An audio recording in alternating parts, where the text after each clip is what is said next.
not omnipotent? Is he able, but not willing? Then he is malevolent.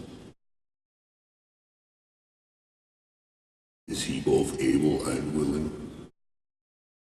Then whence cometh evil?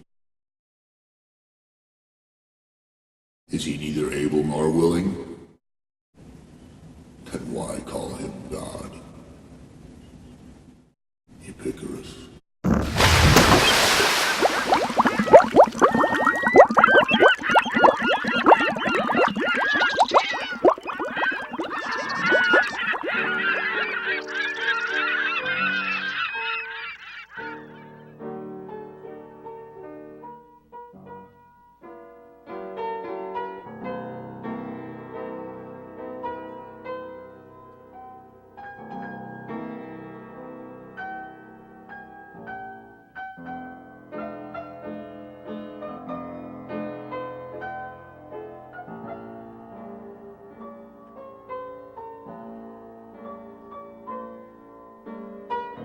This is a recording that I did with my grandmother somewhere around the year of 2006.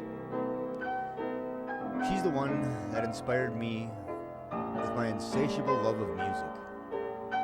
When I hear this play, I'm reminded of my childhood memories, going to her house on many weekends where everybody would gather around the piano and we'd all listen to her play. We'd sing along happily late into the night.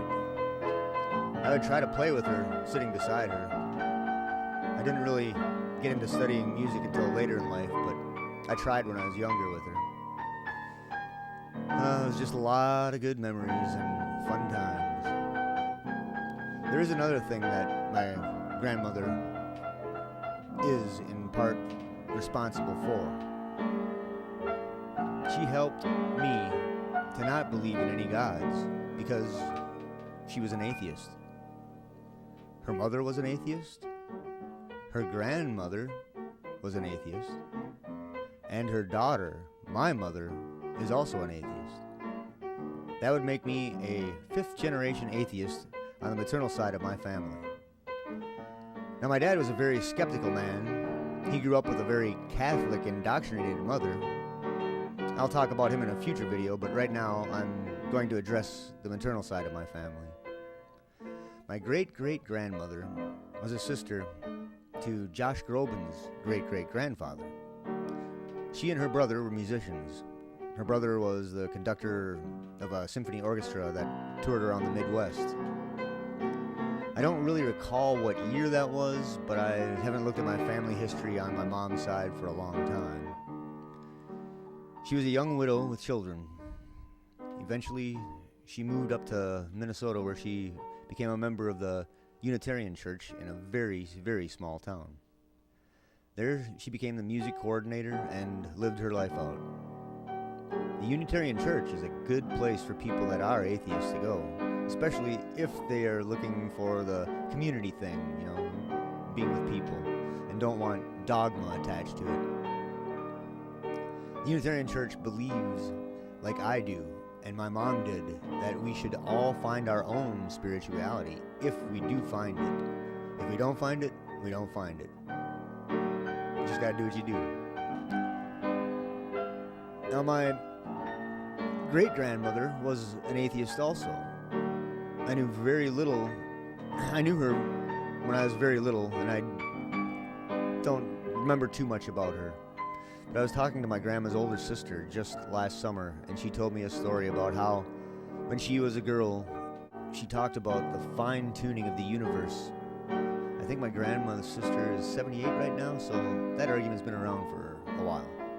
My grandmother's sister said that when she was talking to her mother, that she just sat there shaking her head and said, "Oh, Arlene, oh, Arlene." So all that being said, I basically don't think I had any chance of being a believer in any God. I actually did read the Bible in my early 20s, and that was the nail that stuck it through the coffin. I was raised to make up my own mind, to make up my own choice on whatever I believe. I wasn't pushed religion. I wasn't pushed to be an atheist. I just made up my own mind.